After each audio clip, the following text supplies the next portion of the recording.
Site पर नए आए सभी साथियों का स्वागत है। देखिए, आज का ये प्रैक्टिकल सेफ्टी ब्रीफिंग सेशन किसी आम लेक्चर जैसा नहीं है। आज हम सीधे उस चीज पर बात करेंगे जो हमारी कंस्ट्रक्शन साइट पर सबसे जरूरी है, इलेक्ट्रिसिटी को सेफली हैंडल करना। ये एकदम लाइफ सेविंग सेशन है, तो पूरा ध्यान यहीं रखिएगा। चलिए शुरू करते हैं। आज के इस एक्सप्लेनर में हमारा रास्ता बिल्कुल साफ है। हम समझेंगे कि इलेक्ट्रिसिटी एक साइलेंट किलर क्यों है, आम खतरे क्या-क्या होते हैं, एक असली साइट हादसा एनालाइज करेंगे, जरूरी प्रिकॉशंस पर बात करेंगे और आखिर में सबसे इम्पोर्टेंट इमरजेंसी शॉक रिस्पॉन्स देखेंगे। ये लास्ट स्टेप सच में किसी की जान बचा सकता है। तो पहला पॉइंट, द साइलेंट किलर यानी खामोश कातिल। हम सब जानते हैं कि आजकल बिना बिजली के कंस्ट्रक्शन साइट पर एक पत्ता तक नहीं हिलता। ये ताकत हमेशा हमारे आसपास मौजूद रहती है और यही हमारा सबसे बेसिक रूल भी बन जाता है। इलेक्ट्रिसिटी हमारे डेली काम का एक बहुत बड़ा हिस्सा जरूर है, लेकिन अगर इसे ठीक से हैंडल ना किया जाए तो ये वाकई एक साइलेंट किलर बन सकती है। सोचिए, ये आवाज देकर नहीं आती, बस एक छोटी सी चूक और बिना किसी वार्निंग के ये सीधा जान पर बनाती है। अब खतरे को समझने के लिए थोड़ा करंट के बेसिक्स को देखते हैं। वायर्स और मशीन्स के अंदर जो बह रहा है वो करंट है, राइट? प्रॉब्लम तब होती है जब ये करंट गलती से किसी इंसानी शरीर से गुजरने लगता है। अचानक से आपका शरीर उस सर्किट का हिस्सा बन जाता है और इसका असर सिवियर शॉक, डीप अंदरूनी बर्न्स या यहाँ तक कि मौत। अब आते हैं दूसरे हिस्से पर, आम इलेक्ट्रिकल खतरे। साइट पर रोजाना किन किन स्पेसिफिक रिस्क से हमारा सामना हो सकता है। ये खतरे मेनली 5 तरह से सामने आते हैं। पहला, इलेक्ट्रिक शॉक, नंगी तार को छू लेने से। दूसरा, इलेक्ट्रिकल बर्न, जो शॉर्ट सर्किट होने पर अंदर तक डैमेज कर देता है। तीसरा है फायर हैजर्ड, ओवरलोडिंग की वजह से स्पार्किंग होना और आग लग जाना। चौथा और बहुत ही खतरनाक, आर्क फ्लैश या आर्क ब्लास्ट, जब हाई वोल्टेज पैनल में अचानक से ब्लास्ट हो जाए। और आखिरी, वेट कंडीशन हैजर्ड, पानी और बिजली का मिलना, जो कि एक डेडली कॉम्बिनेशन है। ये सब अक्सर डैमेज्ड केबल्स या छोटी छोटी लापरवाहियों का ही नतीजा होते हैं। तीसरा सेक्शन, असली साइट हादसा। इन बातों को सिर्फ थ्योरी में नहीं छोड़ते। चलिए एक रियल वर्ल्ड एग्जाम्पल से समझते हैं कि एक छोटी सी गलती कितनी भारी पड़ सकती है। इस केस को ध्यान से सुनिए।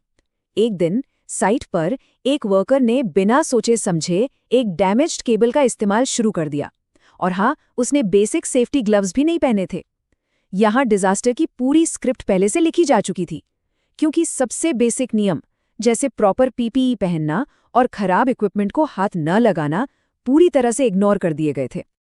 और उसका रिजल्ट क्या हुआ?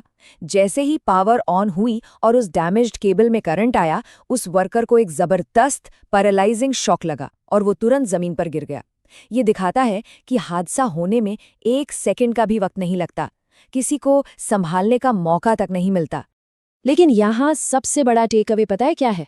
ये हादसा पूरी तरह से रोका जा सकता था अगर इस्तेमाल से पहले उस केबल को चेक किया गया होता, अगर रबर ग्लव्स पहने होते और अगर वहां मौजूद सुपरवाइजर ध्यान रख रहा होता, तो ये इंसिडेंट कभी होता ही नहीं। सेफ्टी रूल सिर्फ पेपर पर लिखने के लिए नहीं होते, ये सच में लाइफ सेवर्स हैं।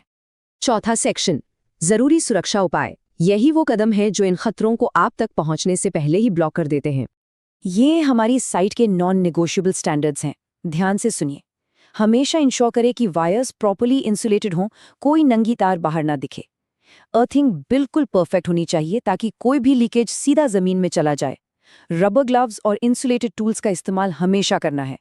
और जब भी किसी मशीन की मेंटेनेंस करनी हो तो लॉकआउट/टैगआउट यानी लोटो प्रोसेस जरूर फॉलो करें।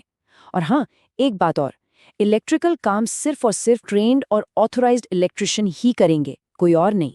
एक और बहुत आम गलती जिस पर मुझे खास जोर देना है, एक ही सॉकेट में बहुत सारे कनेक्शंस लगाकर उसे ओवरलोड कभी मत कीजिए। ये आग लगने का सबसे बड़ा कारण है। इस डेंजरस सेटअप के बजाय हमेशा एक proper heavy duty industrial plug top का इस्तेमाल करें। एक industrial plug top required voltage को आराम से और सेफली हैंडल कर लेता है। बस एक proper industrial plug top use करने की छोटी सी आदत बड़े बड़े हादसों को रोक सकती है। पांचवा और आखिरी सेक्शन, आपातकालीन शॉक रिस्पॉन्स। अगर सारी तैयारी के बाद भी गलती से कोई हादसा हो ही जाए तो उस वक्त रिएक्शन क्या होना चाहिए? ये 5 स्टेप्स तय करेंगे कि उस दिन किसी की जान बचेगी या नहीं, और इन्हें बिल्कुल इसी ऑर्डर में फॉलो करना है। नंबर 1, तुरंत पावर सप्लाई बंद करें। नंबर 2, विक्टिम को गलती से भी डायरेक्टली हाथ ना लगाएं। नंबर 3, किसी सूखी लकड़ी या स्टिक का इस्तेमाल करके विक्टिम को तार से अलग करें। नंबर 4, तुरंत फर्स्ट एड या सीपीआर शुरू कर दें। और नंबर 5, जल्दी से एम्बुलेंस बुलाएं। याद रखिए, इन स्ट्रिक्ट स्टेप्स को फॉलो करके ही आप किसी दूसरे की जान बचा सकते हैं, बिना खुद उसका दूसरा शिकार बने। तो इस पूरे एक्सप्लेनर का बॉटम लाइन क्या निकलता है? इलेक्ट्रिसिटी एक पावरफुल फ्रेंड है, लेकिन अगर इसे रिस्पेक्ट ना दिया जाए तो ये बहुत डेंजरस एनिमी बन सकती है। इस ताकतवर दोस्त का सम्मान करना ही सेफ्टी है। प्रोटोकॉल्स को सिर्फ रटिए मत, उन्हें साइट पर अपनी आदत बनाइए ताकि हर कोई सेफ रहे। इस सेशन को खत्म करने से पहले एक सवाल आप सभी के लिए छोड़कर जा रहा हूं।